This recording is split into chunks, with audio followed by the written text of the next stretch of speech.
বিভিন্ন চুলের ওপরে বিভিন্ন রকম হেয়ার কাট হয়ে থাকে, বিভিন্ন রকম মানুষের বিভিন্ন রকম মুখের শেপ হয়, তো সেই অনুযায়ী কিন্তু আমাদের হেয়ার কাটিং দিতে হয়। তো আমরা হেয়ার কাটিং এর বিভিন্ন রকম ডায়াগোনাল বা আমাদের বিভিন্ন রকম যে ডিগ্রি বাগেরা, সেগুলো তো থিওরিতে চলে যাবে। যে আমার চুল আপনারা জানেন কার্লি, তো সেই ক্ষেত্রে সবসময় সব রকম হেয়ার কাট ভালো লাগে না, আর আমি নিজের হেয়ার কাটটা নিজেই করে থাকি।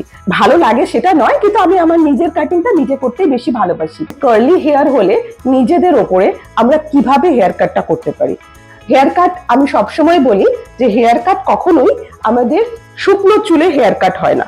আমাদের যখনই হেয়ার কাট করতে হবে পুরো চুলটাকে ভিজিয়ে নিতে হবে। আর সেকেন্ড থিং, আমাদের কন্ডিশনার অ্যাপ্লাই করা যাবে না, কারণ শ্যাম্পু করার পর যখন আমরা কন্ডিশনারটা অ্যাপ্লাই করব, আমরা যখনই কোমটাতে ধরবো, তো সিজার কোম যখন আমরা ধরছি তখন চুলটা পড়ে যায়, তাতে আমাদের কাটিং করতে ভীষণ অসুবিধে হয়।